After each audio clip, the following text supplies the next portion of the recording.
ready.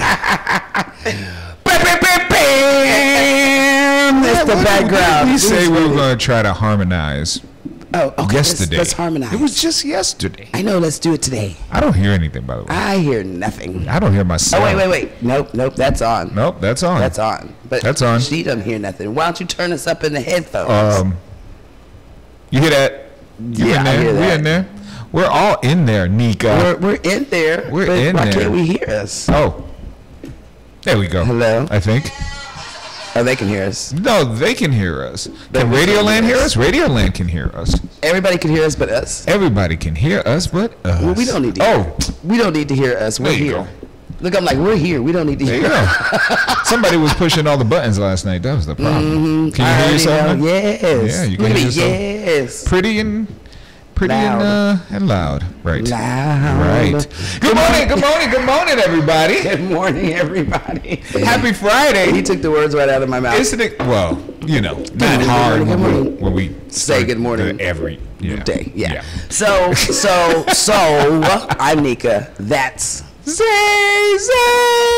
And we are joined by a lovely lady this morning. Hi, hello, it's Wendy. Can you hear yourself? You cannot. She said, I know you know how to use a microphone. There we go. Wendy is here. Somebody's off. I don't know which one of us is off. It's gotta be you. We're all off, Nika. Because Wendy's not singing and Wendy's the singer. It's early. She's the one who sings. For people that sing amazingly, I don't think it's ever too early to sing. Absolutely, it is. Oh, they like to tell us that because then that's their clue of I'm not singing for you. Free. So Canadians ain't gonna tell you a joke. Right. So let's talk about this though. Oh my gosh, sidebar. Yes. Oh my gosh, sidebar. Okay. My road to being a comedian, it must be something. Destined. I cannot sleep without coming up with jokes at night. Good. Like I'm writing them down. Look at you. I'm like, oh my goodness. I'm like, in my mind, I had a whole little set. Like, I started off, how am I going to start? Then I did some first joke, and then go into this. And I think I have like 4. Boom. I'm ready to hit Wednesday night. Here's what's open mic. I'm going to manage your comedy career. Uh-oh. All right? Lord. We're gonna start you off preparing sets. 6th grade, 7th grade talent shows, right? We're gonna try to get you in there. We're gonna start from the ground up, right? Because if we start from the ground up, then we have built a solid foundation. Got you. Okay. We're 7th, 8th grade. Then he's gonna plan. We're gonna move into high school. And see, my plan was more like, okay, I got jokes for black people. I don't know if I got any for white folks though. Yes, you have to be equal opportunity. Equal opportunity, a comic, and I need to I have to have jokes across the board that make everybody laugh. Yes. After we slay the schools, then we head into the Chuckle Hut. And at the Chuckle Hut, we're going to work the routine. What's the Chuckle Hut? Huh?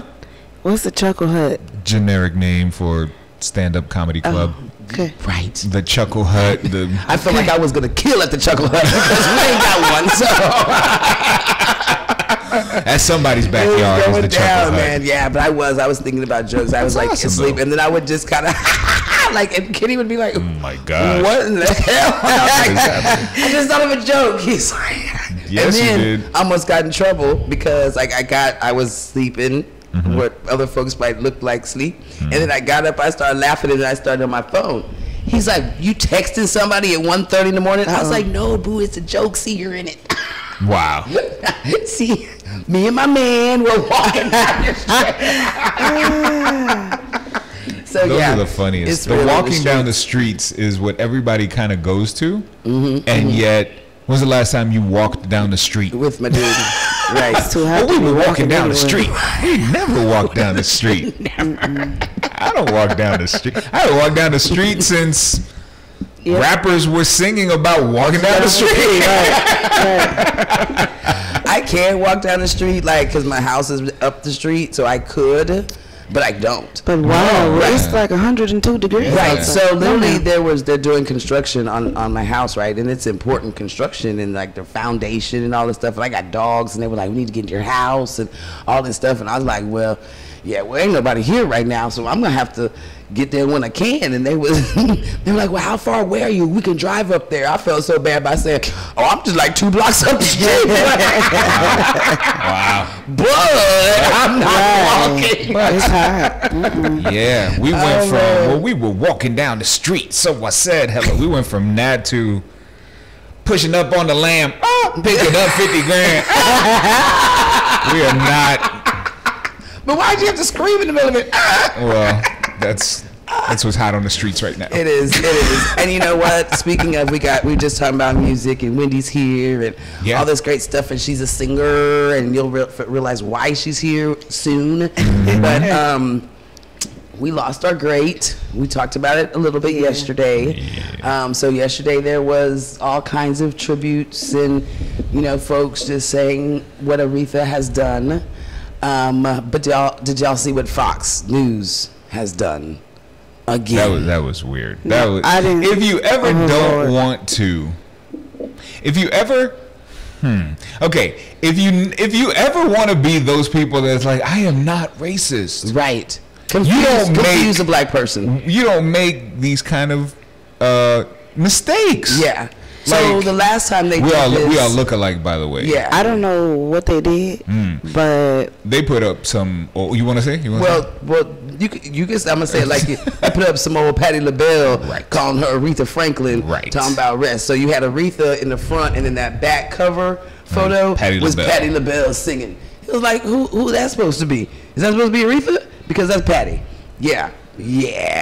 So of course they apologized, but it comes we ain't racist enough. Right. You have to tell somebody that you're not racist. You're chances racist. That's what I'm saying. If you have to explain yourself consistently, yes. I'm gonna need you to stop confusing black people. Now the other one that they did was now my question is, all right, if we're looking at it, I mean they don't look anything alike, of course. Do they? Okay. And my question would be, maybe it's somewhere around the black. No, black area. Right. My question would be, how many people did that have to go through before they got it to the screen that nobody realized that those were not the same two people? It could have been here. All right, so experience tells me it could have been a bunch of people, but it could have just been one person. Like, this is your package, make it work. You're assigned this, let's go. And then that person then has to create the package or set up the presentation, and then you go. So it could have been one person. It really could have. But still, I don't believe that there is a world that exists that it could have been one person. Well, one person that did it, but how many people seen it? Like, nobody could say, hey, that's the wrong person. Before it got to the screen. Maybe not. Maybe not. Guess what? But even still, I mean, it's still a terrible hit for Fox News right now. And the last time they confused somebody that I remember was Samuel L. Jackson and Morgan Freeman, and so they called Samuel Morgan during an interview. And do they ever confuse white people? Not to our knowledge. Okay. Yeah. We don't know. They do, but we don't know. We don't know about it. So that's the picture, right? So and then let me see if I can make it a little bit bigger. But what ended up happening was, and it wasn't a blatant kind of thing, right? Because the other picture was in the background. Right. So hold on. Let me make it big for everybody. So in that background that's where she is. Right. So so there's the picture. I'm hoping everybody can see that. So there's the picture of Aretha Franklin, but in the shadow was Patti. So I'm wondering if they just thought, well, you can't really tell. Maybe it's let's just put that in there because we want to make it look artistical.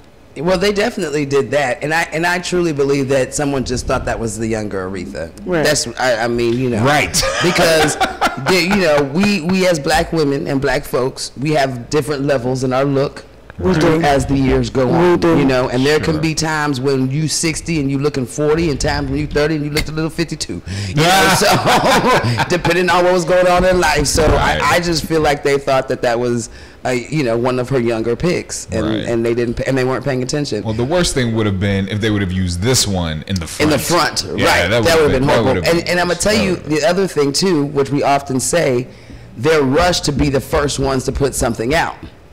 Right, so every news outlet's always want to be the first to sit to report whatever news or to say whatever they're going to say. So you rush and do that to be the first, and you didn't really look at what you were putting out. So I mean that I can see them doing.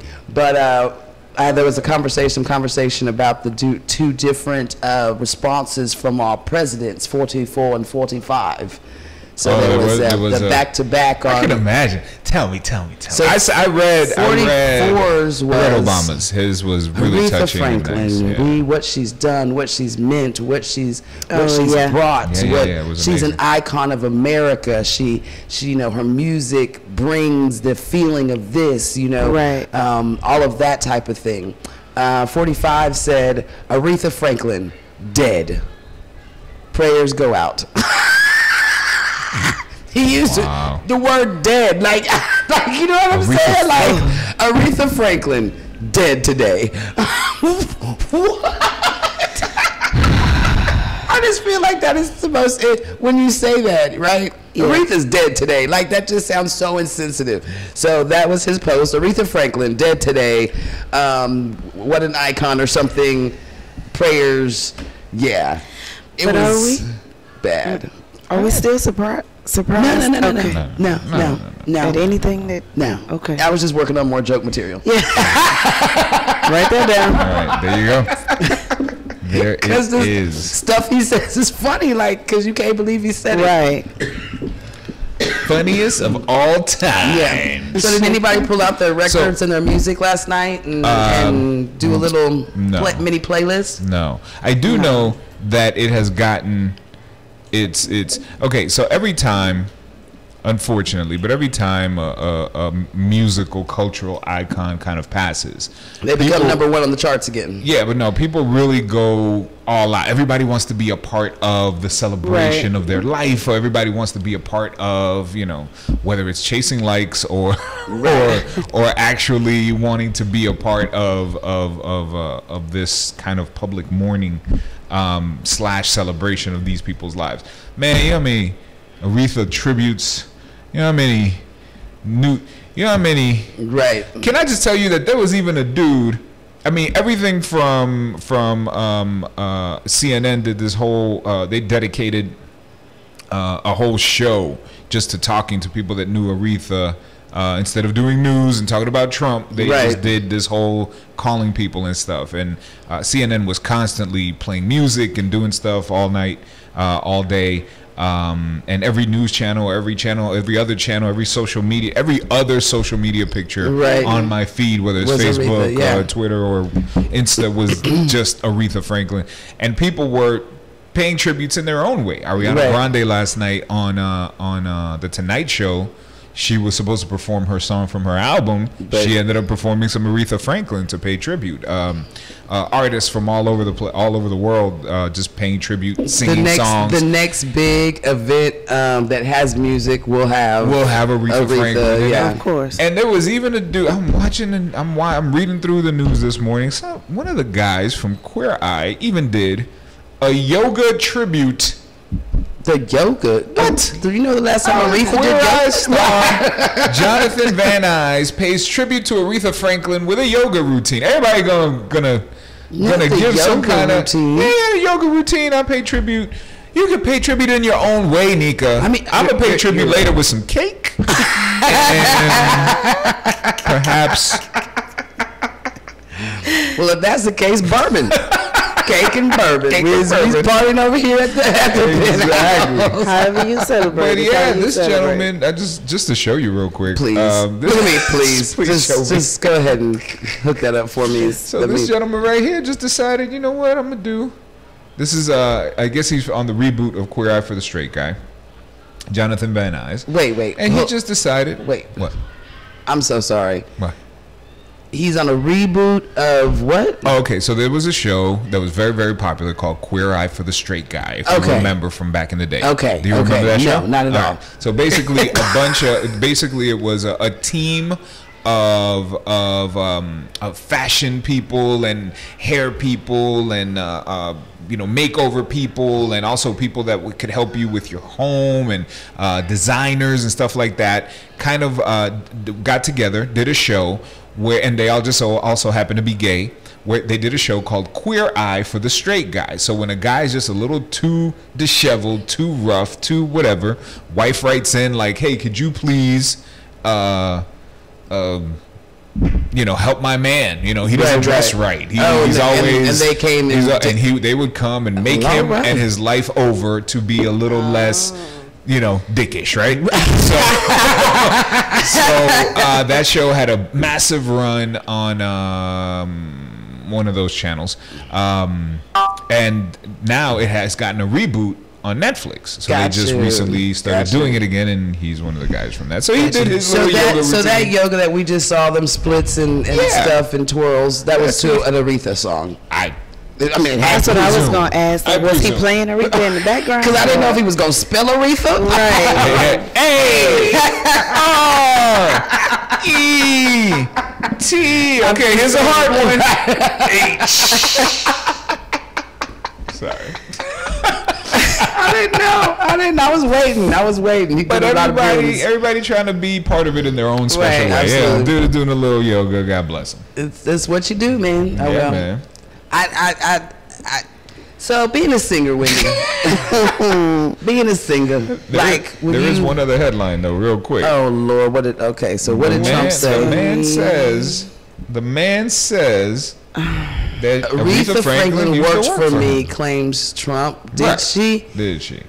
That's why you had those sweet words. They have it exactly in his own words. Aretha dead. She worked for me in '92. Now we don't have to pay any more pension. I'm like, what's going on? I don't get it. So when did she work for him? I don't know. In the final weeks of 1988, she boarded a custom-made bus foregoing more traditional modes of transportation and set off for Atlantic City. Mm-hmm. So, Trump had some Atlantic City stuff happening on there. She was booked to perform at Trump's Castle, a casino opened 3 years earlier by Donald Trump in the garish Xanadu of Sun and slot machines on the Jersey Shore. We got 22 people with us on the bus, plus all the new exquisite lavish gowns I'm wearing on the show, she said, according to a 1989 biography. Apparently she performed at the this is why Trump is an ass and why he can be considered racist, and why he said she worked for me on his words were she worked for me on numerous occasions. I'm guessing he hired her to do something. So in other words, you hired her to perform. Saying that she worked for me is like she was my maid back in. That's how that sounds. You know what I'm saying? Like, oh well, she cleaned my bathrooms back in '82. Aretha's always had money and fame before you was born, boo. What did she do for you? No, you paid her to come sing somewhere. Right. Get that together.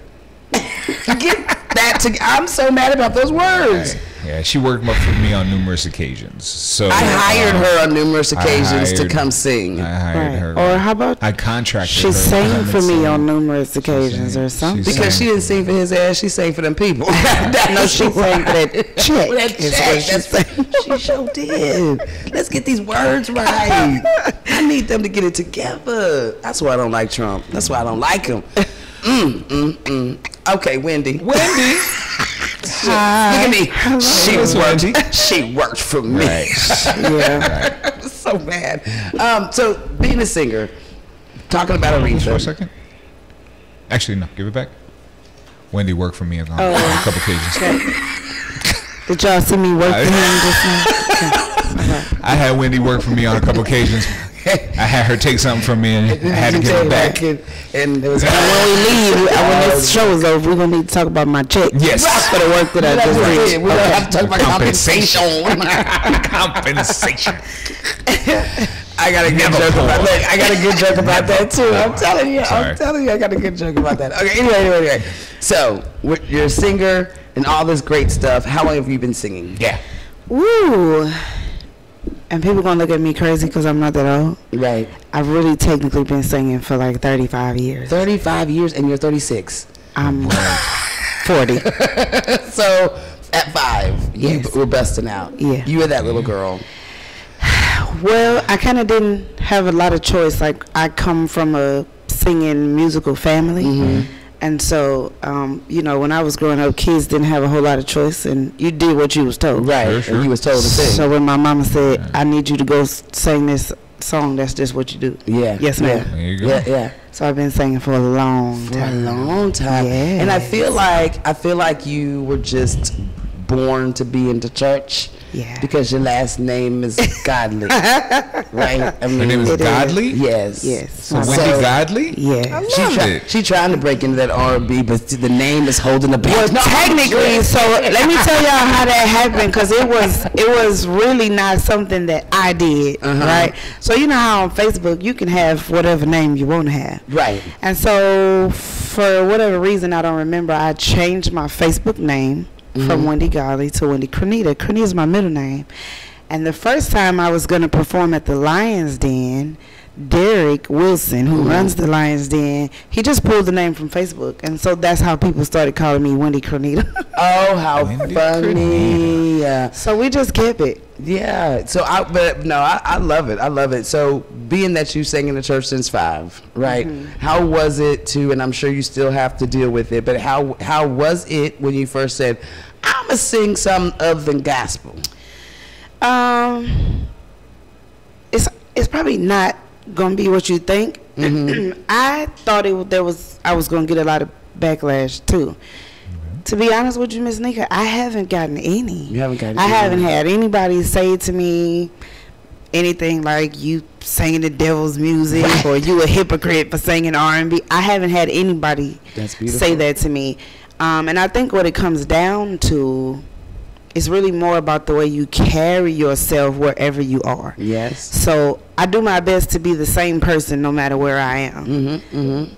So if I'm in the club singing R&B, I'm still Wendy. Right. I'm not going to be any different than I would be. Right. You know, I wear clothes everywhere I go, so I'm not going to be different. And being in the that club. she isn't hoochified, correct.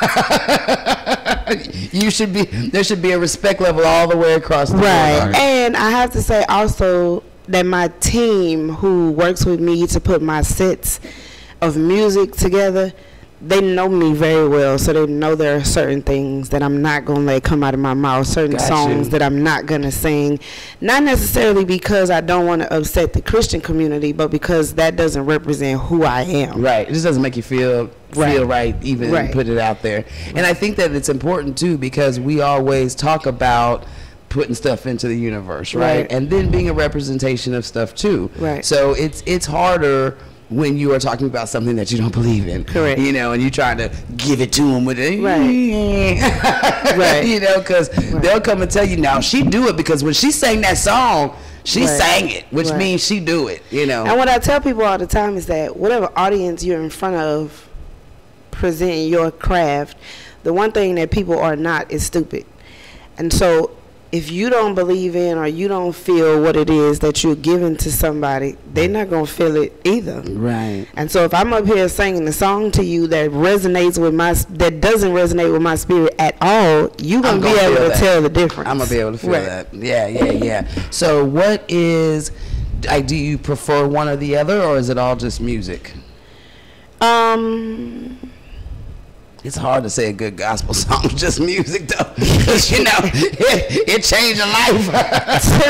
to me, Ms. Nika, I'm gonna say for me it's all ministry, and what I mean when I say that is this: just like I just said, if I feel something, then you gonna feel it, whether I'm singing about love or God or pain or happiness. If I feel it, you gonna feel it. Okay. So even when I'm singing R&B, if I'm singing this awesome love song to you and I'm singing it from a place of experience, that's enough to move you just like me singing Amazing Grace in church. To me, there's not a whole lot of difference. There's not a whole lot of difference in that.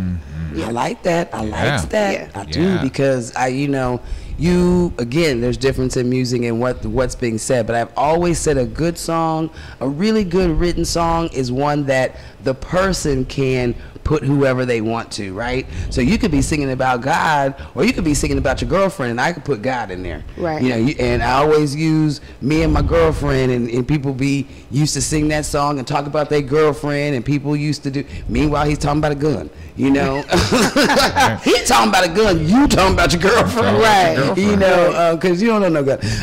But the fact that you can take a song and put whoever in there, I think those songs always become very popular, right? And that people love a lot. So I like that. I'm trying to think of what other experiences have you had just in singing, just being a singer, like.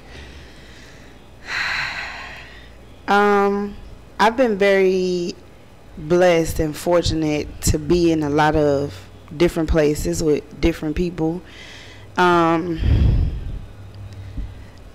I don't know that there's one so I guess I would have to say, like, the Love and Happiness show that we just did in February. So that was the first time for me being on like a big R&B stage. Right. That experience for me was awesome. Just the experience of being able to be around artists of that caliber, Keith Sweat and Charlie Wilson. Not that we were even in the same room with them, right? But just to be able to we hit the same stage, right? And the process that you have to go through from getting there to getting dressed, it's an experience in itself. And I had never had an experience like that on the R&B side. Yeah. So I will say that when you're in front of an R&B audience, the energy that you get back from them is a little bit different than the energy you get back from singing in church. I believe that. So that feeling right there was... What's the difference, though? Because I believe it. I feel like you get more back in church, though. Well, let me not say you get more. I get it's different. So on the R&B stage, people are just here. Everybody's free. We came to have a good time. So... positive energy flows both ways, even though we were nervous as all get out. That energy that they give you, that, the encouragement or whatever. I tell people two things that make a singer sing themselves to death, and that's good musicians playing behind you, and then the audience feeding you. Like, that'll make you sing yourself crazy. Yes, I feel you. In church, the energy sometimes can be different, because a lot of times people are coming to church because they're hurting, and that then you become more of a minister, right? So you're pouring out energy to try to uplift, those who are necessarily that energy coming back because they're taking it from you, right? Right. So the energy that you get from those two audiences is different. Not that one is good or bad. Yeah. It's just different. No, I feel that. Yeah. I feel that. Because it feels good to minister to people too. It does. So that's a good thing. Like, to be able to say that song, like, literally, switch my thought process, or like when you said this, or when you hit that note, like in my spirit just woke up and started dancing or whatever, like, and that's real stuff. And that, to be able to say, okay, I'll just minister to that, and made that difference. Oh, I love it, man. I want to be able to sing too, man. I need all these talents. I need to be joke teller, singer. So what are the kind of things that move you as an artist? What are the... And then I'm going to ask you, the requisite, what's your favorite songs, and, So I'm a servant at heart. And what I mean by that is I like to, and sometimes it gets me in trouble. I'm a helper by nature. Okay. So I like to be able to help people get past whatever their current circumstances, or just people who need help. That's who I am. So to be able to do that, that's what moves me. Okay. It's just being able to help people in whatever aspect they need help. Excuse me. So, I know. Shouldn't have had that burrito. So. So that's what kind of moves me. That's what kind of motivates me. And even if it's just me helping you by something that I said or whatever, that's what I feel like I was put here for. Yeah. All right. So what, if I were to look at your playlist, what would I see? Well, it depends on what your day it is. Your main what playlist. Day it like, is. what are you listening to, girl? What's in the car?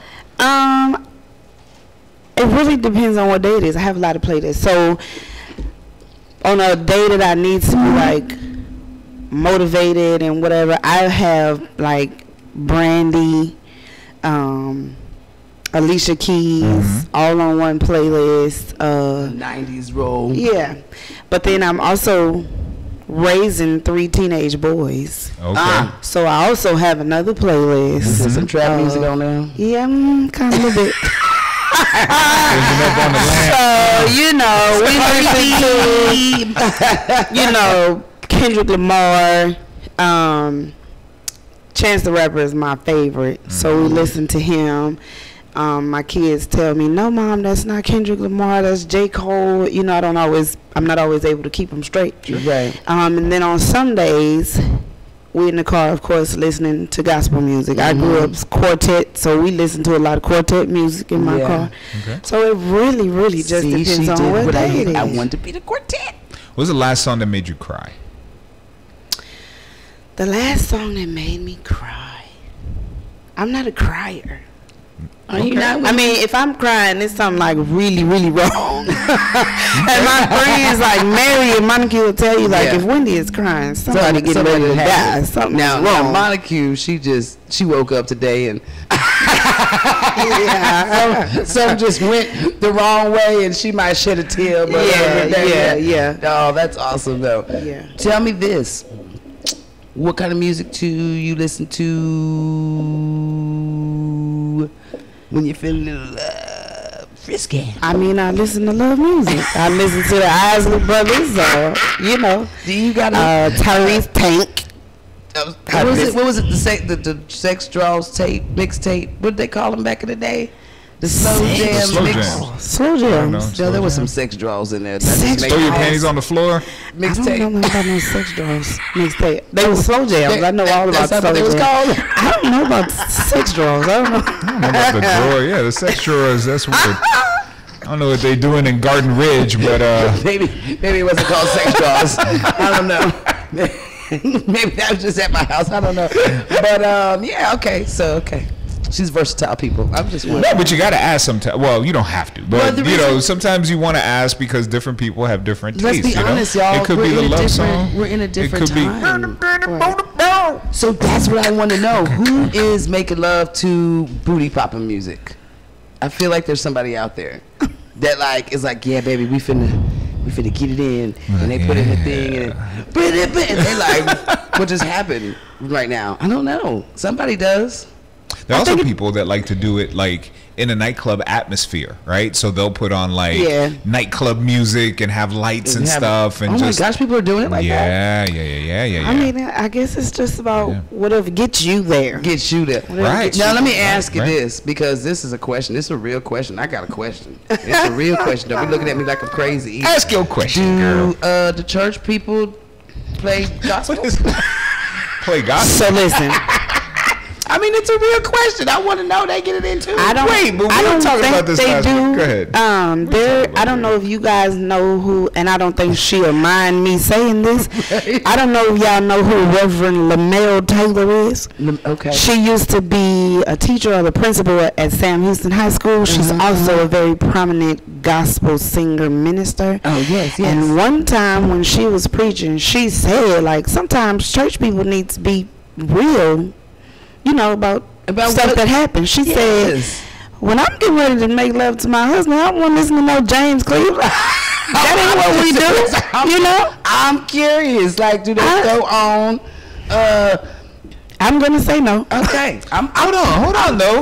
Ladies, there might be a niche that we have just identified. Which would be what? Right. Love in the name of God. Oh, no. Love in the name of God. You better be married. That's the same. Make them kids. Love in the name of God. You better be married. Make those children now. Are y'all married? Make them children now. Oh man, you ain't married, stop that. Exactly. I just want to know, like, singing, one person yelling in the background, trying to keep you honest. Better be married. if somebody's watching who makes love to gospel music, can you explain that to us? Maybe we are missing I just feel the like, point of view. I feel like if that's all, like, you know, because there are people out there that, you know, are extremely Christian savedified, and everything that they do is surrounded by a Christian sanctified type situation.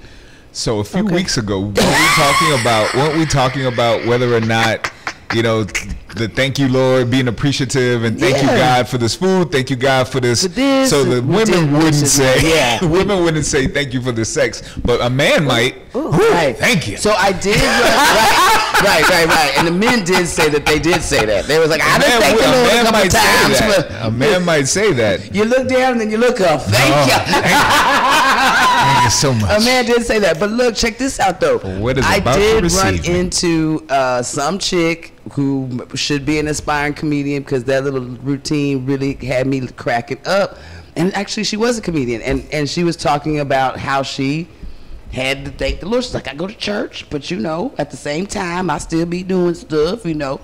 And I feel like my thank you Jesus's and thank you Lord's come at the wrong time. You know, I be my home, which I be sitting at home bored or whatever, you know, and I'm thinking to myself, ooh, let the right one call. And the right one calls, I'll be like, thank you, Lord. And, you know, and then I get in the car, we gonna meet somewhere, and I'll be like, Lord, make sure I get there, because who wants to stop for gas in the middle of the night, you know, and be all in danger.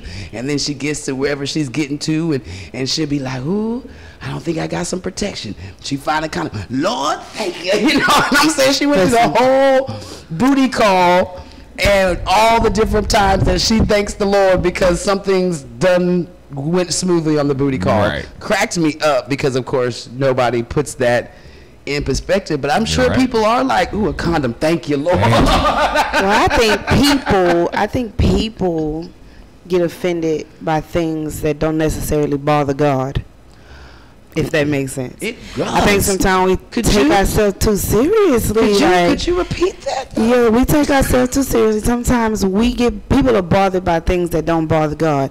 When I was growing up, my grandma used to tell us, listen, God take care of babies and fools, and you've been out of diapers a long time. God know you was getting ready to do what you was getting ready to do, and I don't think he mind for you to tell him, like, Lord, thank you for letting me. I know I'm going somewhere where I shouldn't be, but thank you for not letting me run out of gas. Right. Did you think he up there tripping like, no, you don't? You tell me thank you when I let you get to church, not when I keep you for the right. And then that was what made me giggle about it, because again, she was like, ooh, found the condom, thank you, Lord. I said, shoot, that could be the Lord, because he's probably thinking that's a fool. Correct. He get ready to save your life. So I'm finna keep you safe. I needed that to be there.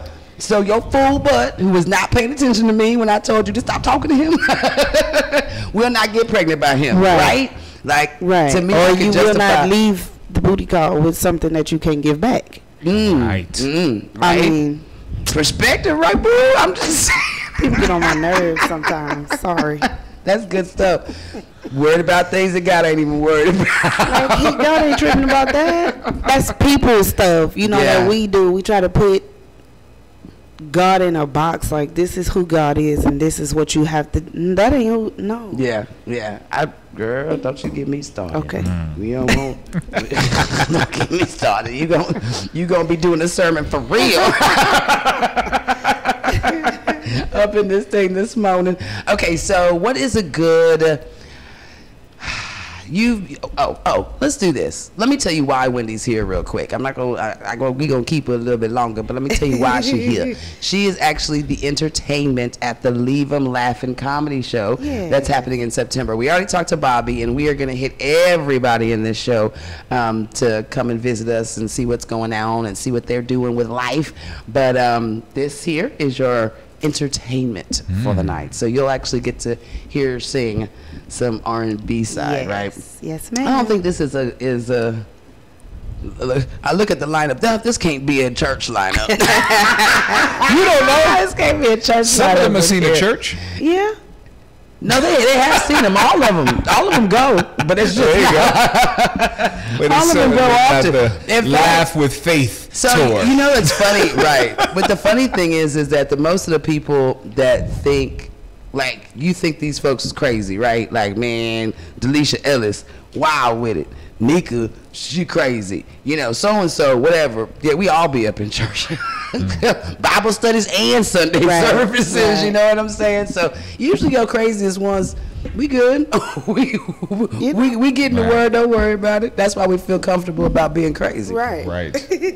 Because we, like what Wendy said, y'all concerned about something that God ain't. Right. And we realize that. So, we doing us and y'all holding back. But I love it. September 28th tickets are on sale now. You can actually pick up tickets here at the One Media Hub. So you can get that early price on and then just come support. We love all of these folks. Everybody on this show we love. So support them all. Yes. Make it happen. It's going to be great.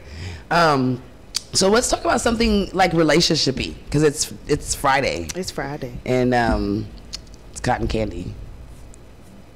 Are you having any relationship 911, 411s right now? Meaning? Any relationship problems or things that we need to solve, like all of us need to solve for you? Because we solve all of them. We solve relationship problems. Everything. What's the problem? Not for we me got you. Personally. Have you heard of a good one? Look, I was about to say, don't lie, because I know two of your friends. I hear good ones from them every week. I'll be like, damn. Oh my gosh. Who's got a relationship 911 that we can solve? I mean, I don't know. Everybody has relationship 911 sometimes, I think. I don't know, like, what is a common situation that's going on in relationships right now? Well, you know what? I just came up with an answer. See, right now, I think just in society now, relationships is not where it's at. I don't think societally we want to be in relationships. I think everybody's all about the hookup, about them booty calls, and not necessarily about being in a relationship. Committed relationships. Well, it's very difficult for people to date these days, both guys and girls. So there might be something to that. Yeah. Because you're right, and it shouldn't be that difficult because now we're older and smarter. Right? Okay. Sure. Older? Okay. But we should be smarter. We should be. You're right. So, you know, we should have been there, done that. Right. And so I feel like, you know, like Zay-Zay's been married so long, so it's hard for him to even fathom what's happening in the world right now. Well, I mean, because hold on. I was single a lot longer than I've been married. But you've been married for a long time. I've been married for a long time. But you were single in a different atmosphere. In a different time. Like right now? Because I was married also for 10 years. Okay. And I've been divorced only since 2012. And so dating before I got married and dating after, like, it's just one extreme to the other. Yeah. That's just my experience. Like, I really don't believe that people are trying to be, and if I'm wrong, somebody help me, somebody tell me. But from my experience, from what I see, people are not trying to be in relationships. They just trying to have people that they can hook up with, and you can move on and I can move on. Wow. And the next time it's time to hook up, we hook up, and then. But what's the difference between, I mean, that's kind of always been the thing. It's just that whether or not a society is like, no, really? Yes. I mean, whether or not a society is more accepting of it or not, you know, men have always wanted to just sow their royal oats, if you will. I think it's because the girls are so raw with it these days. And women are probably a little more vocal about doing the same and not being shamed by it. Well, I agree with that. I agree with that. So now that everybody is on the same playing field, now it just seems more prevalent. Okay. But I think everybody was always doing that. It really, I think it's just a matter of how people are meeting now, right? So there, when I was single, there was a bit more of a stigma about using dating services or an app or something like that to meet people. Online dating, there was a little more of a stigma, at least in the cities that I lived. But now it seems like the normal, like, swipe left, swipe right. I think I read a news article on Tuesday, I think it was, that the founders of what's the most popular dating app? Where you swipe left and Tinder. Yeah, look, I've been with somebody since that's been there. I've never Tindered. I've never swiped left. The founders of Tinder are actually suing the current owners of Tinder because they had a deal in place to get monies, as the app grows, because we created this thing. And they haven't gotten it. And apparently they've been duped out of billions of dollars. This app is massively popular and is worth billions and billions of dollars. Because just with the simple swipe left, I think that really got it. It's like, I could just get rid of them like this and keep them like this. Or just, people just living life doing like this, and they think it's kind of fun, like just to be. I'm guessing that it doesn't mean that you're actually going to date this person. It just means like, I like you, I don't like you, I like you, and I don't. Right. And people can just spend an afternoon doing that. Which is a little also disconnecting. Right. Well, I think that too, because when we were older, when online dating kind of started and everything, and I've never even been on an online dating site, but then I used to always say, but you Facebook, right? And Facebook is online, so it might not be like Tinder is, where you're saying the only thing we're talking about is whether or not I like you. It's not a site like that, but it's still an online site where you are meeting people and dating. Right. So, I think with that, when people got used to Facebook and all that kind of stuff, it made it easier to go to some of the other sites and stuff. My thing is that it makes it's difficult because from what I understand, the real sites cost you a membership, every month. So that's my thing. Like, is it worth me paying $24.99 a month for me to have to try to find love, men, for me to choose from, or not? You know what I mean? Or like a lonely inbox that you're staring at on a daily basis because maybe your profile game isn't good, or you don't know how to write very well and describe yourself. Or that teach the profile. I was just gonna say, in one of my classes at school, we watched a whole video about this lady coming up with an actual algorithm for how to write your profile on a dating site that will get you more attention regardless of what you look like. Wow. Like, she came up with a whole mathematical formula for what pieces are to go, in these slots to make your profile more attractive. To people. And that's crazy. Yeah. That's crazy. And then now that's just that now whoever it might be, male or female, now they're the strobe light honey.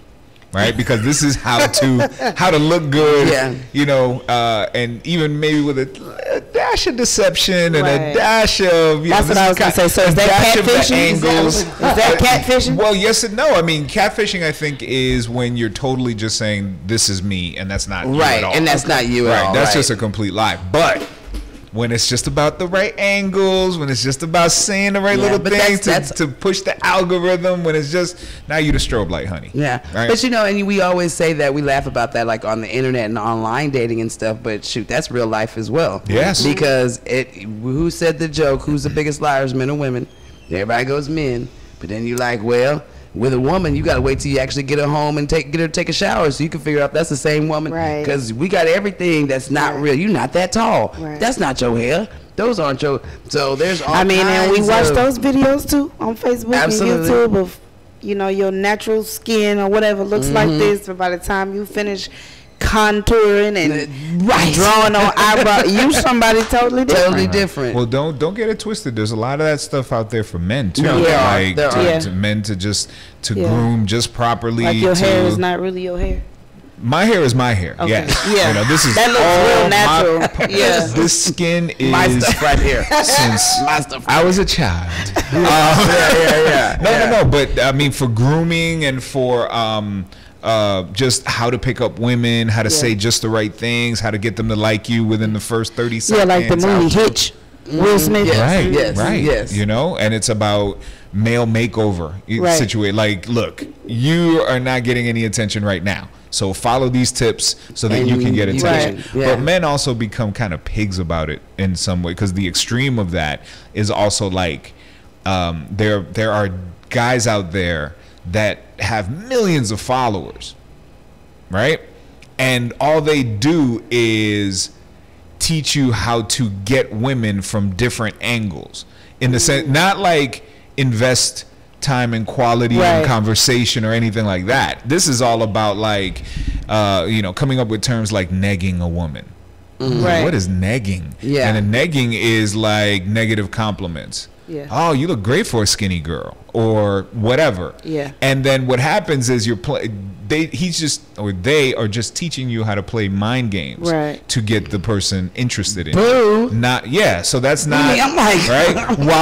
While you guys are just looking to be, I just need to present myself in such a way that somebody's going to talk to me, and it's going to be a great connection, and we're going to have fun, and it's going to be a great relationship that can blossom from this communication. These guys are just looking, okay, what's the quickest way I can get this woman into bed? Well, I guess that's what I mean when I say, and you're saying it's not different, it's just more prevalent. That's what I mean when I say like the dating situation is different now, because I didn't experience it that way. I guess it wasn't as prevalent when I was coming up, where people are just upfront about the fact that I'm not necessarily trying to get to know you or trying to conversate with you. I just want to go to bed. I just want to get it. I just want to get it. And it's I think, yes, because as communication gets easier, the world gets smaller. And you're right. All these people existed before. It gets weirder before we were married. All this stuff. All these people existed before we were married. But now the education, I can reach millions of people and show them how to neg a girl. Well, the thing about whereas it too, before it was like 5 people. Okay, my 5 friends, I could teach them how to do it. Well, it gets weirder. Maybe teach a class at the Learning Annex. Well, it gets weirder because we're older though. You know what I'm saying? So like you got people doing negging or whatever, and they 54. Dude, what is you doing? Like, you got gray hair and you're bald. I need you to stop acting like you're 12. So that's why I think, because at some point we believed we're quickly shown that that's not how it case. But we believe when we're younger that people grow out of stuff. Right? Yeah. That men aren't the same at 17 that they are at 52, and women aren't the same we believe that you grow out of stuff, and that's not necessarily the case, right? Always. So it's weird when you literally have been married for 15, 18, 20 something years, and then you come out on the backside and you're like, is you acting like my son? Right. And you 62? Like, and all you want is sex too? Like my 16-year-old? Like that didn't change? Yeah. Yeah. Nothing switched. No. And I think that's when we get, because that's what always surprises me. When I see grown old folks acting like really, dude? Yeah. You just said that? Right. You thought that was going to work, but because you have more intelligence, you have a degree hanging on your wall right now, like 3 of them. But so you think that they're going to come at you different because now it's been, and they don't, and you're like, wow.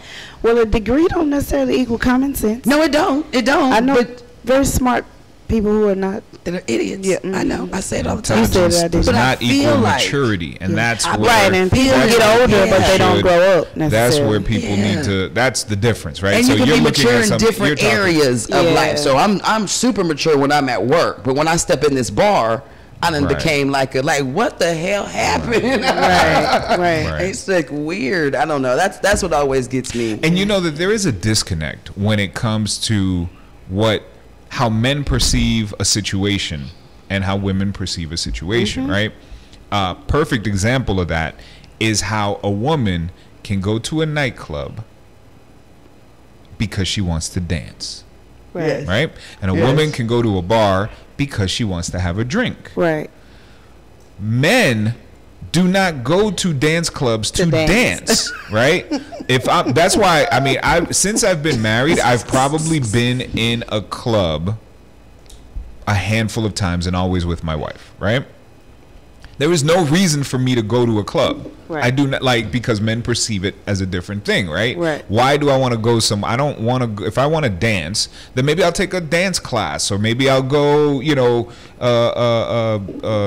just dinner and dancing with my wife at some social event or something like that. I don't want to go to a club, right? Because I'm going to a club. It's a different thing.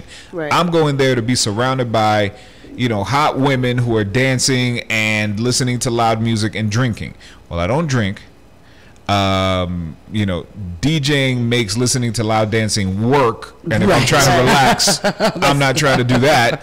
And I'm married, so I don't need to look at a bunch of hot women dancing. Right? So what is there in a club for me unless I'm looking to do something else? Same thing as a bar, right? So if you're at a bar situation, a woman can go to a bar because she wants to have a great cocktail and maybe have some conversation. Right. Not because she's looking for anything else. A man walks into a bar, it's because he's going to get drunk. It's because maybe he's hanging out with his boys, playing some darts, eating some wings, and just enjoying an evening. Or he's going to pick up a girl. There's no other reason. So because of that disconnect, in reading the situations very differently, yes, you're going to walk into a bar where there's a 62-year-old man, his people are not around, he ain't playing darts, he's not eating wings. He's coming because he wants to be amorous with somebody, right? Absolutely. And if he offers to buy you a drink, then he wants to be amorous with you. Doesn't matter the age. Yep. So yeah, you're going to run into the 60-year-old and the 50-year-old and the 7 that's going to be, are you acting 15 right now? Well, yes, we're in a bar. What did you think we were doing? Am I supposed to be doing? I'm in a bar. And when you try to say to them or act as if they're doing something wrong, they don't get it. Like, they really don't understand. Like what they just said. Like, well, that's what you come to the club for. So why are you confused? Why are you confused? Yeah. Meanwhile, I'm like, why is you confused? You already bought me my drink. You should be on the other side of the room right now. You's confused. See, that is also a problem. I think that's an issue too. I think women need to stop accepting drinks from men that they have absolutely zero interest in even conversing with. I agree. Women just need to stop accepting that. Don't take a free drink because it's a free drink and think, okay, I got some dude for his drink. Don't do that. This is why I have friends who don't let friends have no drinks in the club. These are the friends you need to have, right? And normally, if you're friends of a married couple, right? The gentlemen, like, they're gentlemen, so they'll buy, hey, I'm gonna get you a drink. Nigga, do you want a drink too? Right. Absolutely, right? Shoot, you entertain them all night. I don't have to. So then I have best friends like Paul. Well, why you think you got that best friend title? Because I need you to buy me a drink. So I don't have to worry about anybody trying to come get me. Whatever. Like, that's my best friend. He gonna buy me a drink. Not you.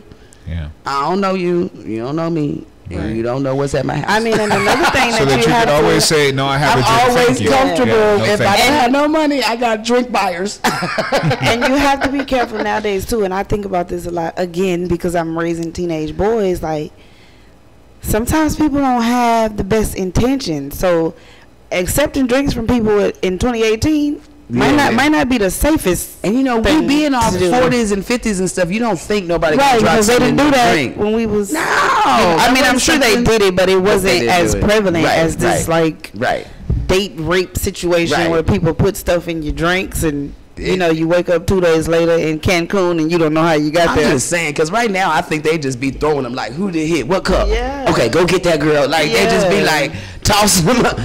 Land it in that cup. Go watch her. You know what I'm saying? Because, I mean, I know y'all saw that video that was on Facebook where them girls was just talking and they was doing this and her glass was like this and she was talking to a friend, filming the Facebook. She went on one side. Some dude was like, boop, dropped right in her glass. And the dude was just kind of behind her. And she was just like, didn't even know. And I can guarantee you, who knows what happened to her that night, because she didn't know until 2 days later. Yes. That's So terrible. Why would you? Like, I don't get that. I also don't get the idea. And I'm, my fellow men, please explain to me how this works. What is a situation where you would want to drop some kind of opiate or drug in some young lady's drink? What does that get you? Well, I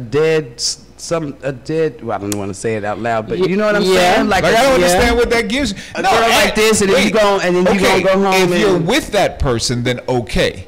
But I'm not with that person.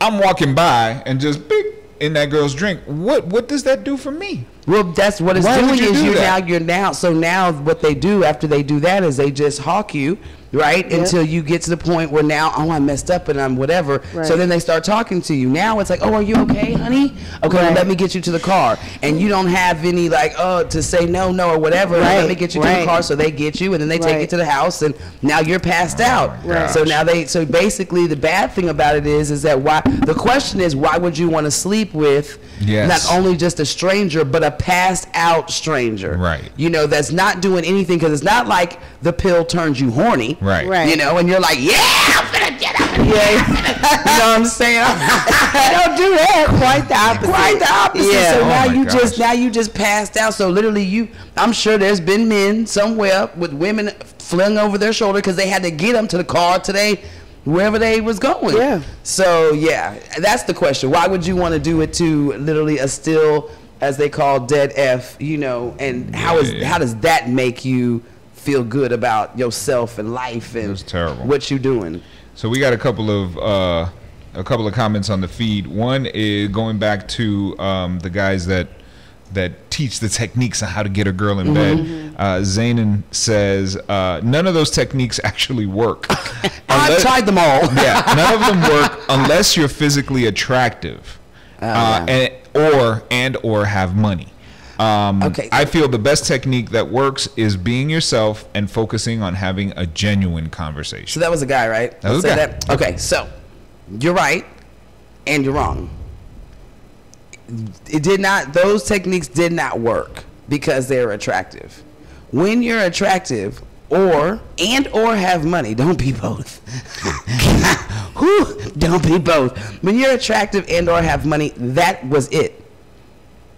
Everything else you got a red flag for. The woman got it. She thought you were goofy. She knew you were stupid, but you got money and you're attractive. You got to pass, right? So that's one thing that men don't understand. A lot of times we know exactly what you're doing, right? But we want you to do it. So we allow it. And that's as women think that we can change you. So I know that you're out there and you got all these women or whatever the case may be, but as much as I think you're attractive and I love the way he looks and all this stuff, now I believe that I can change how you feel about all of that stuff. My cookie can get your milk straight. Okay. Wow. Okay. That's how we believe. So I can guarantee you they knew, but that cuteness and that money, it gives men passes like all day. Women is not going to admit it to you, but I'm letting you know right now, because we know whether we're going to give it to you within the first 3 seconds of meeting. You walked in the door, we saw you, you can get it. You walked in the door, we saw you, you can't get it. Right. You walked in the door, we saw you, you gonna pay for it. Right. We walked in the door, we saw you, like, it's instant. So they had already put you in the can't get it phase. You tried it, it didn't work, right? Or they already put you in the you can get it phase, and everything you did worked because they had already said you could get it.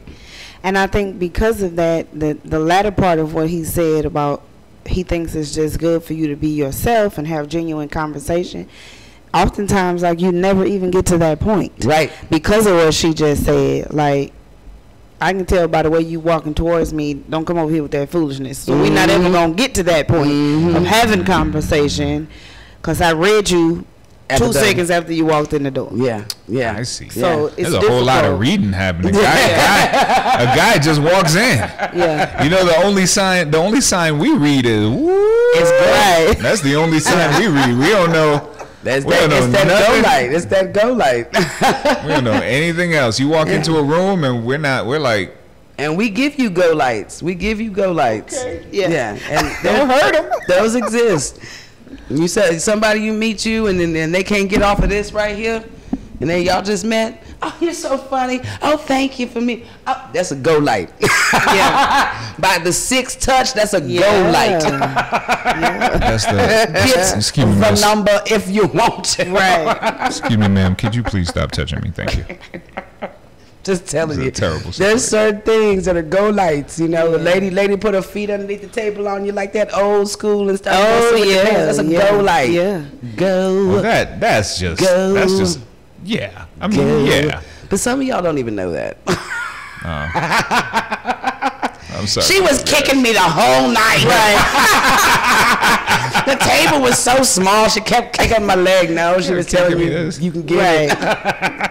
Like, here's my address. That's what she was telling That's what she was telling you.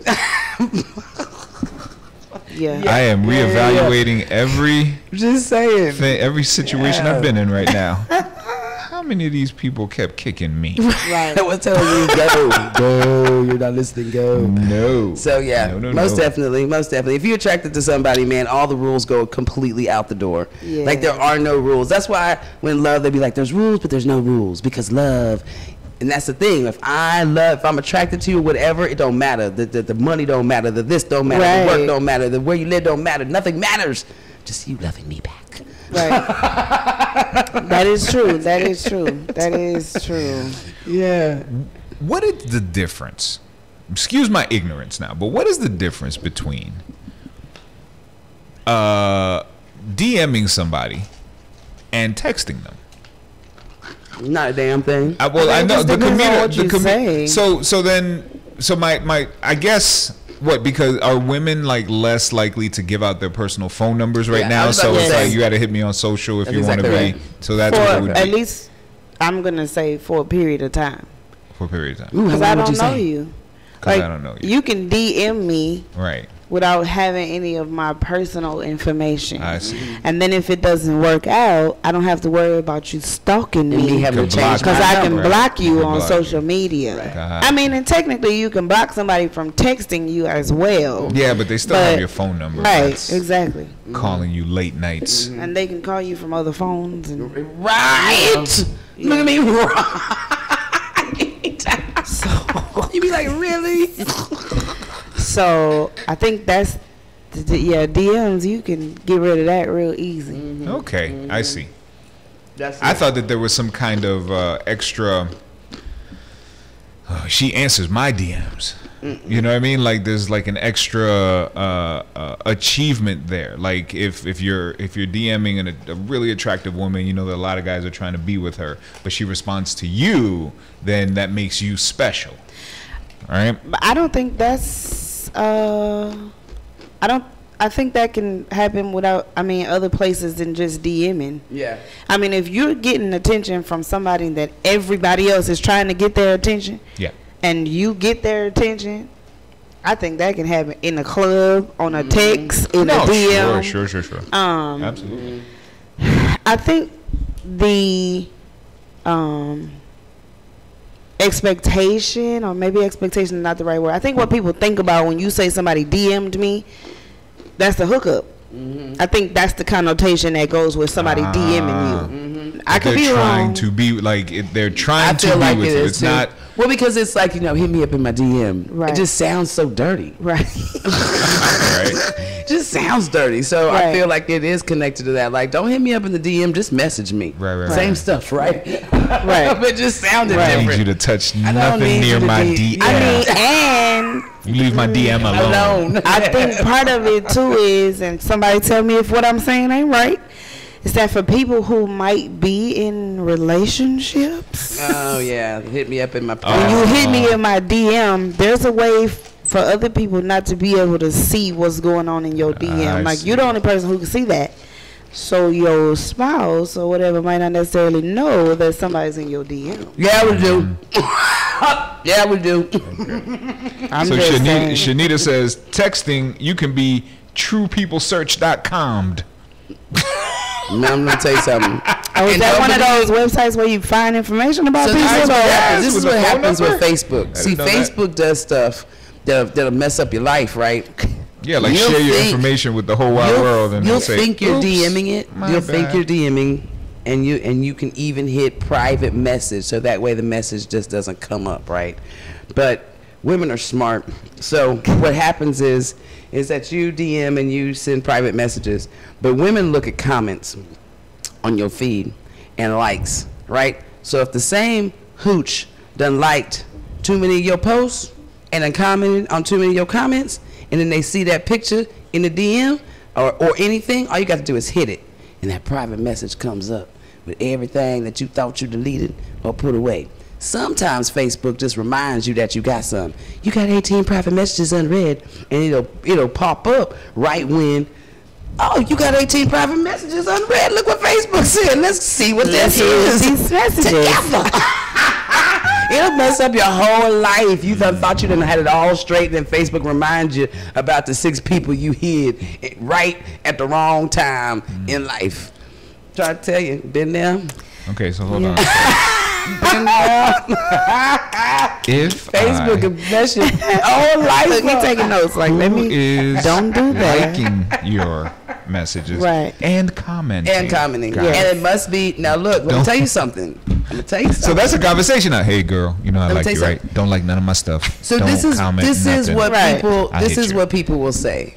They'll be, that's silly. Don't waste your time doing any, you know, like why would you stalk your man's post or whatever? And I'm not saying that that's what you should do or whatever. But what I'm saying is, it ain't silly. If there's a new relationship, just think of a new relationship that you started. And when you just, I don't even care if it's your friend. First thing you did was went to their page and, hey girl, you know, tagged them on something. The first 3 or 4 posts that they put, you liked their picture. So you engaged with Right. your new friend on Facebook, right? Don't stop. Don't let them tell you it's stupid, boo. If a woman is commenting on all your man's ish, there is a reason. All them 8 posts he just put up ain't that funny. They ain't that intriguing and entertaining. And that one is just rice. You know what I'm saying? What is that? Why she like that? She got all kind of comments. I like rice too. Mine's sticky though. You know, like, who are you, right? Oh, you got I that sticky rice? I guarantee Is that what you like? 'Cause you gotta remember, Right. Okay. Right. You Then it got turns there into go the another subliminal thing. messages. Right. But you got to think about stuff that you would do. Right. So if you just start liking somebody and they went to their social media, what are some of the things that you first do, right? You go, you look at their pictures. Let me look at 3 or 4 pictures, make sure they look the same. Right. I don't know about y'all, but let me see if that one looks like 6 more. Yeah. So if that's how they really look, because Facebook pictures they'll mess up your life too. That filter is real. Okay, then the between Snapchat Them filters. filters is real. Why you think all these ladies are doing this that up makes us here? look skinnier. Yeah. So you'll mess I around want to do mine like this. and mess up your life. Yes. I'm trying to tell you, think you talking to somebody 5'4", she's really 6'8", thinking she's, you know, 6'8". a size 12, she's really a Yeah. size 24 because of the angles. Thinking she, ooh, look how pretty she is, but that was a filter. That wasn't real makeup. It was filter, I'm or it just was a saying. contour. So thank you. So you go through the pics to see what's up. You said she really 6'8", taking angles. Angles like this. Girl, why you got villagers down by your feet? How tall are you? You got to do research, man. You got to research. If somebody says they single or whatever, you got to go back a little further in them pics because they single To now. make sure. Because they'll tell you, oh, no, you know, I ain't been with it. Go back 3 months. Then you'll see some happening. Well, how come on Thursday you were in Belize with some dude named Robert? Right. I'm just telling you. Single. The Facebook profile let you know. You be like, there was a bitch in your picture profile Yeah, 3 2 weeks months ago. 2 weeks ago. Who that? Yeah. You told me you had no children. Now I love children, but who is this Who are these tiny 8 child? people? In Right. every picture, #nephew? No. Right. They'll let you know, man. If you got, sometimes you got to do a little research, and I don't Yeah. think it's a bad thing. I don't think you crazy. Yeah. I don't think you Yeah. stalking anything. You're protecting yourself, your feelings, what's going on, and what you're putting in your world. Right. Right. So Right. do a little research. They'll let you know. Somebody's been commenting on your man stuff.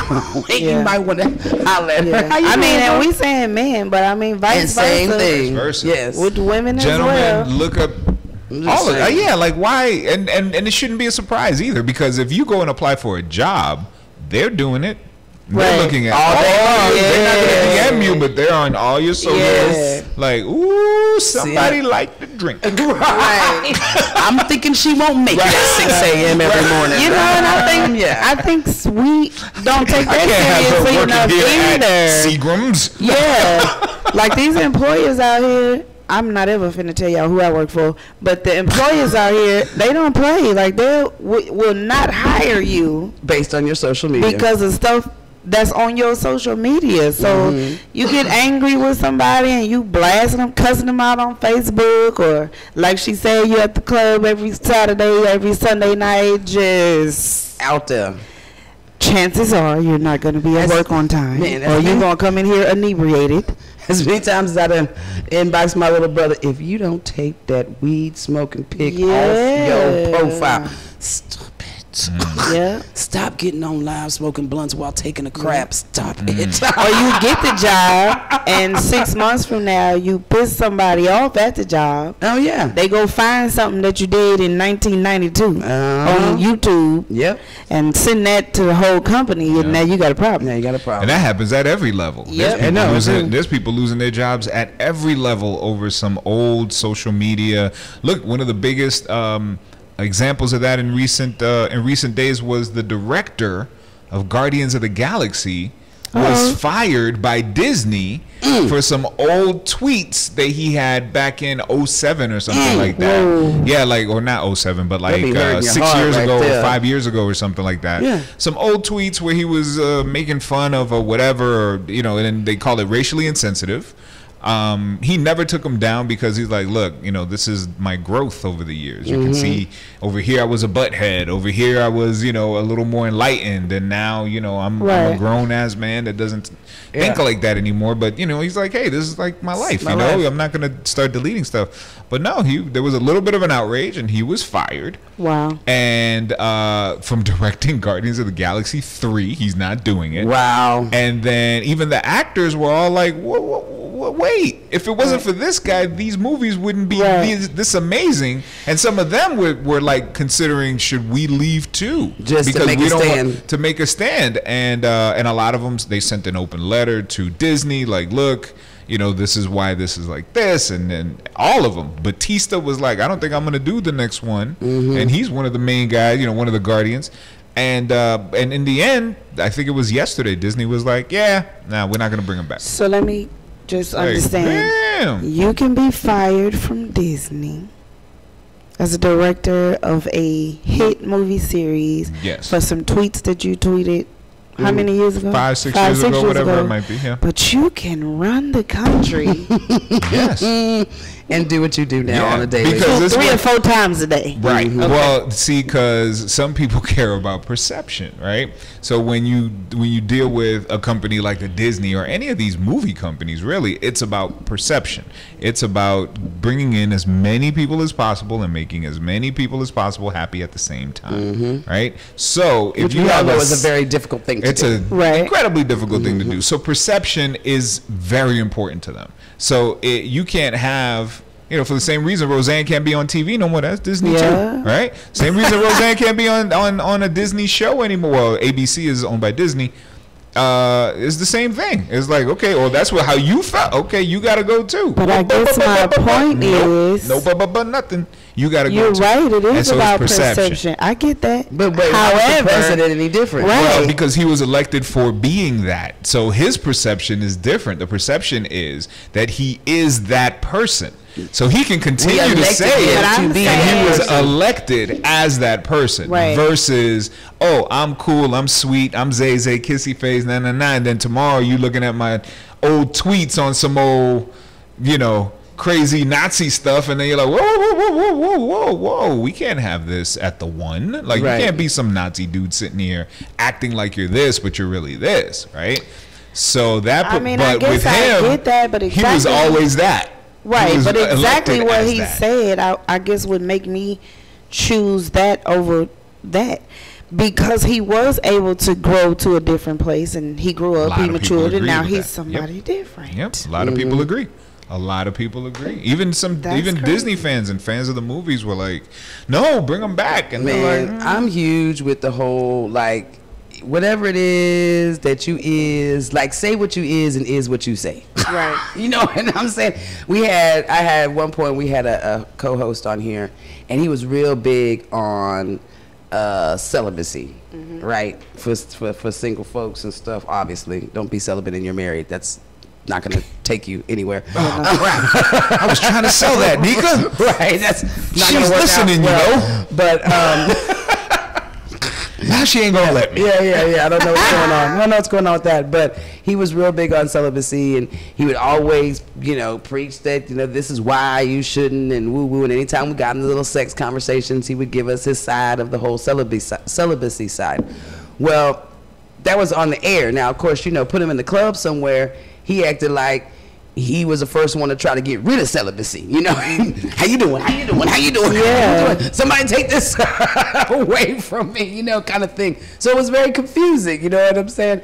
Because celibacy is a choice. It's a choice, but maybe to not for everybody. Well, yeah, but basically, you know, you could have already done it. You know what I'm saying? You could have some kids, and you just decide I'm going to be celibate, so I'm not going to have sex. So you would think if you decided to be celibate, right, you wouldn't be hitting on people. True. Right.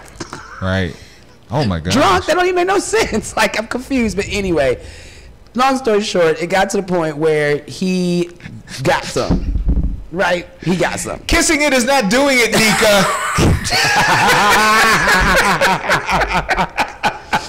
But in the church world, yeah, it is.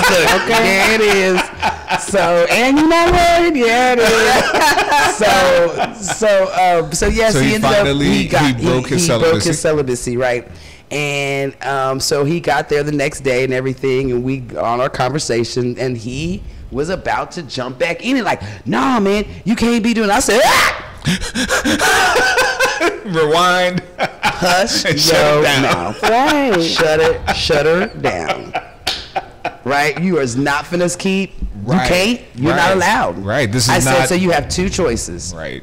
You can either come on the air and tell everybody that you slipped up. Right. That you fell in the arms of the worldly woman, whatever.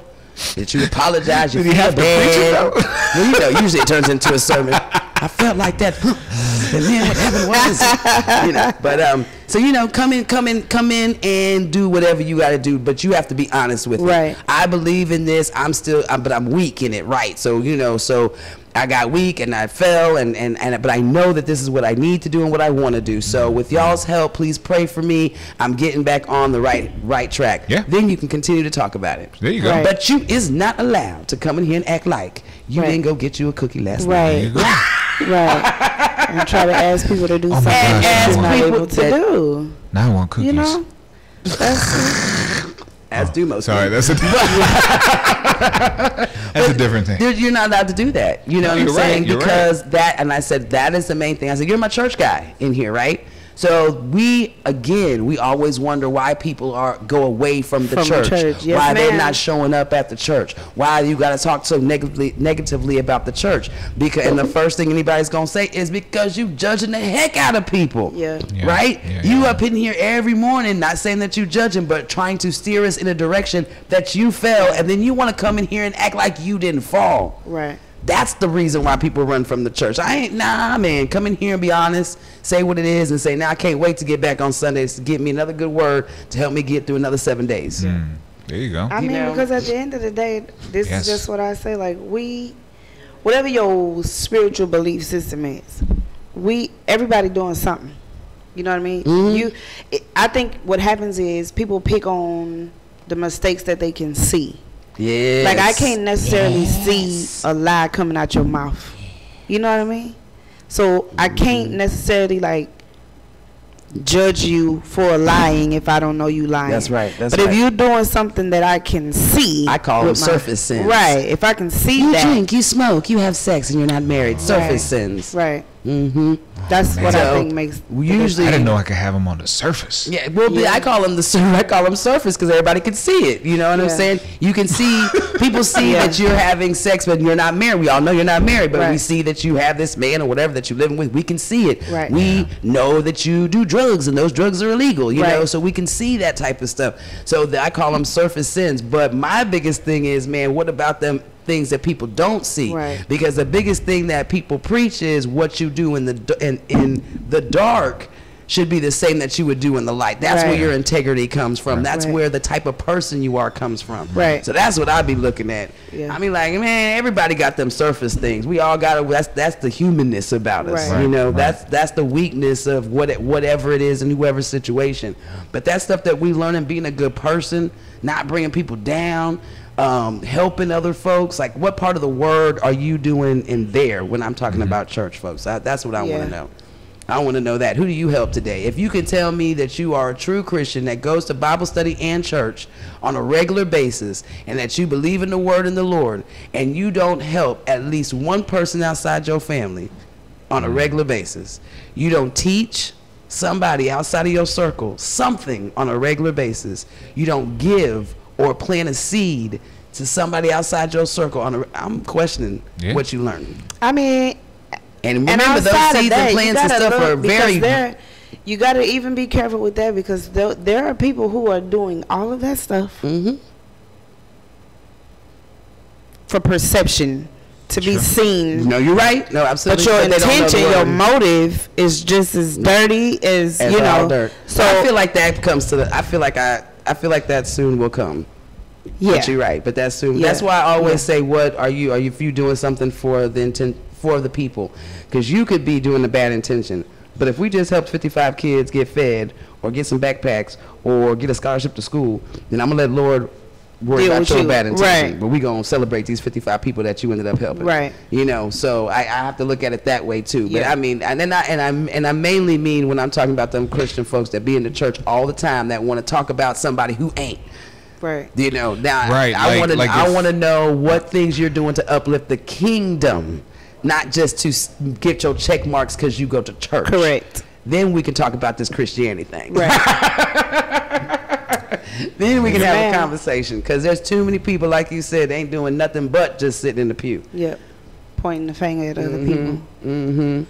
Like, I can't believe she wore that today. I'd be like, I'm so happy she came today. Right. And what if that's all she had to put on? You said that today. Yeah. Exactly. Margaret. You have no idea. Because you know, if I look really, really nice, and you be like, ooh, where you going? You know, like this, you be like, oh, you look nice today. You know what my answer always is? Laundry.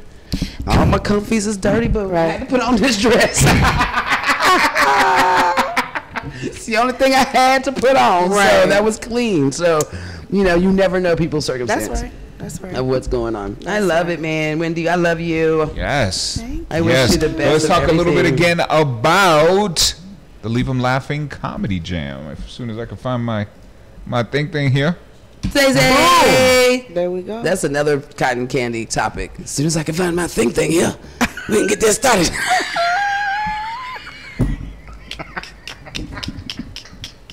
Anyway, the Leave 'Em Laughing Comedy Jam is coming to San Antonio. I love it. Yes, September 28th, 2018. So that'd be this year, not next year or last year. 8 p.m. The doors open at 7 o'clock, and you can still get tickets right here at the One Media Hub. Yes, they have an open mic action there too. I might be able to go hit them with the. Yes, we just need to set up a couple of talent shows real quick. They got beginning of the year school talent shows. Right? Let's do a couple of those. Tour. And then you can My tour is at Davis Middle School. Right. The old people home. So they got world tours, they got national tours, US tours, they got the Chitlin circuit. We're gonna do the lunch lady circuit. Well, you know, I was thinking I was just about tours and talent and getting all of that. Like tours, talent, getting hired to do stuff and everything. And I was actually thinking about this last night, because I'm like, you know, real big talent, comedians, singers, whatever, when they get paid, you know, they get transfers and you know, take this money from your bank account to my bank account. That's how they get paid. I still get paid with checks. Get paid with people writing me checks. That's okay. And stuff, a lot of people still get paid with checks. Yeah, too. So you know, I kind of brag. Businesses generally get paid with checks, and artists get transfers. They get money drops, things of that sort. You know. So I was thinking last night. I'm like, okay, I still get paid with checks and stuff, so I can brag a little bit, right? So I can get up there and be like, oh yeah, I get paid before I start my gig. I think. Because you don't really know if that check gonna go through or not. You know what I'm saying? It's not. Here's your check, but don't cash it till next Thursday. Ain't all the way guaranteed. You need to check these receipts first. Then we'll tell you if you can cash it. Right. I can't let my bar tab be too high. I got to check the cash in my pocket. You know, my money got paid tonight, but only got 20 on. That's the thing, though, right? If only we were a little more patient. Right? Because you get a check, you deposit your check, you get all that money, right? These guys doing these money transfers have to pay fees to have these money transfers, right? Send me something on a Cash App, they're gonna hit me for 1% or 1.5% or something like that. Send me money on PayPal, they're gonna hit me with like 2-3% or whatever it might be. Give me a bunch of cash, now I gotta like, you know, walk around with a paper bag in my hand until I can get to the bank, right? And then that's free. But all in all, every one of these kind of things you know that if you transfer money, I don't know if everybody knows, if you transfer money, like send a wire across the country, whatever, anything domestic, you have to pay the bank the wire fee. But you know that you also have to pay the wire fee when you receive money? Yeah. Like, somebody just sent me money, and so now I gotta pay money too. Well, like all I did was receive some money. Like, why am I paying? You're paying for the convenience. The convenience of getting money. No, the convenience. Yes, because I also have to pay, is what I'm saying. You pay, if you pay $30 to send me a same-day wire transfer, for the convenience. I have to, for the convenience of sending it to me. When I receive it, have to pay $15. Is that fair? I mean, it's a convenience fee because convenience for having an account in your bank. You didn't have to come to where I was to get the money. I'm just saying how they perceive it. It's a convenience fee. No, it is I'm gonna get some more money from these people. I mean, well, technically that's what it is, but they call it a convenience fee. The convenience, because rather than you having to drive across town to meet this person to get this money, I'm gonna put it in your account. Especially if it's something that hasn't always been the thing, right? So if like I send a wire transfer 10 years ago, 20 years ago, 30 years ago, since the inception of banks, only the person sending the money pays a fee to send it for the convenience of not having to send a check or having to go, but not the person receiving money. If you and then they do it in categories, right? So they're doing that, you do that, but when your job deposits your money, that's also a wire, and you don't get charged for that, right? So that leads me to believe that the system is in place so that you don't have to charge me. My job is giving me money every week, and and it goes through right away. But I don't get charged $15 for getting a wire for my job. But isn't that like an incentive when you sign up for a bank account? Don't they tell you if you get a direct deposit every 30 days, you won't have to pay this fee of $5.95 a month? Right. Is that what they tell you? Yeah. So with them, it's an incentive, but the incentive is gone when they're now charging you for receiving money. Yeah, but it's the same thing. It is, but that source of money might not come. It's coming like one time. I'm not saying it's right. I'm just saying that's how they differentiate. What you said, they put it in like categories. They do. She's like, you're going to get this money every 30 days. So how we going to get more money from these people? Well, if they're going to get this money, every week, then that's fine. We can leave that alone. But on these other little transactions, we can nickel and dime them into. That's what they do. That's what overdraft fees are. The nickel and diming you into billions of dollars. They charging you money because you didn't have enough money. You didn't have enough money to pay for what you got, and so now I'm going to charge you some more money that you don't have. I literally had $645 in overdraft fees because somebody messed up something at the bank and the thing in the bank, and then all the checks came in at the same time, and then they just kept on and kept on and kept on, and then my PayPal, every time I hit the PayPal, it was more 35, and I looked at it, I was like, $645. Who about to give me this money? In that situation, you call the bank and just tell them, hey, this is not. And then I called the bank, a lot of times they'll just help you out and say, okay, we'll reverse this. Thank you to my good friends over at Frost. That's exactly what they did. I was like, 634, 525, 35. I got with a one mistake. It's crazy. I got that. They had to woo-wee. But I was so mad. I was so mad. I was like, nah, man, like, you killing me. Yeah. And you already don't got it. And you so already didn't have the money. But if you think about it, that's the same thing they do when you go get a loan. I came in here to borrow some money because I ain't got no money. But now you're going to charge me this outrageous fee for borrowing money that I don't have, that you want me to pay you back when I didn't have no money in the first place. That's why I came in here. Right, because the misconception is that banks are there to loan, that banks loan money to people that don't have it. That is the misconception. Right. The actual situation is that banks money to people who have it. To people who have it to pay it back to us. Right. But I'm not just talking about banks. I'm talking about these little places where you can go get these personal loans. Yeah, that's the worst. Payday loans. Those are predatory. I can't You don't go to those because places. I don't have no money. Now you gonna charge me? That was on purpose. No, They that's on purpose. That's predatory lending. Yeah. They prey on people that don't have money to mess them up even Yeah. more. That's so That's crazy. not. Anyway, that's not cotton candy. That's not, or it's not anything that leaves them laughing. So Right, not. exactly. So going back to the Leave 'em Laughing comedy, Leave 'em Laughing, easy for me to say, Leave 'em Laughing Comedy Jam happening at the Continental Cafe, 6390 Fairdale Drive in San Antone, right there off of Rittman. Rittman. I don't know places yet. Rittman. I'm gonna learn places. Of course, the headliner is Bernita Ward, featuring Alicia Ellis, Bobby Smith IV, who was here the other day. He's gonna be a special guest there. Of course, our lovely Wendy Godley is gonna be the musical guest, and it's all hosted by our very own Miss Glow Armour. That's who right. is also gonna be in the building. So it's gonna be a great time. It is. And of course, I have tickets, so you can come up here and buy the tickets from moi. Get your and make tickets it happen. Yeah. What he said. What I said.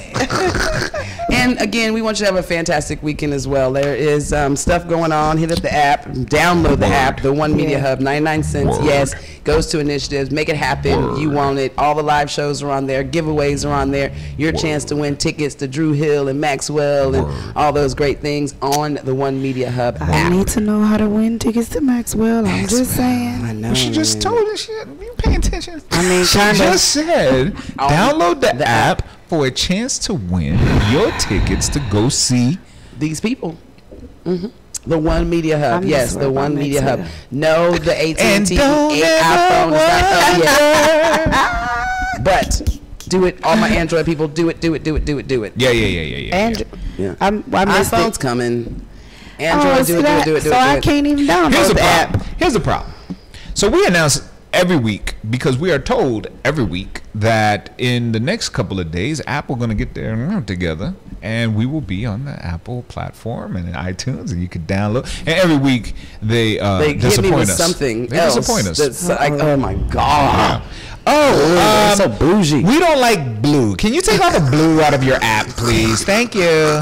What? And then it's going to take 36 hours for us to approve it. Right. Come back on Thursday. So does that Then mean Thursday that comes is like, you know what? Put the blue back because this Right. doesn't look good without Without the blue. blue. Make it more blue. So how do those of us who have iPhones, how do we win tickets if we can't get the app? You're gonna get it like soon. So I'm not gonna give those tickets away kinda until everybody has a chance. download it. Okay. Right. I was getting ready to protest for the iPhone people. I'm just saying. No. Don't protest Okay. because, most of the world revolves around the iPhone right It now. does. So, you know what? So I'm just saying. That's Yeah. fine. We You gonna- don't have to protest about it. We like free stuff too. Okay, you guys can get Specifically Maxwell tickets. I'm just saying. Specifically, this is what we like. Yes, we're gonna make that happen, Booski. And so, but for all you Android folks, stop. There's nothing to even complain about. Just go and Right. download it. All right. There is. Make it happen. And other than that, I love you guys. We all love you. I also have Earthquake comedy show tickets too. Earthquake Comedy Show ticket. Yeah. Oh, and tomorrow night is the local comedy jam. All those comedy shows. That's why I want to be a comedian right now. See, it's all in the It's air. all about. It is. It's all about comedy right now, and I think we can't miss that bus, Nika. I We know, need to. I'm We telling need to you. be right there with them. Get your show together.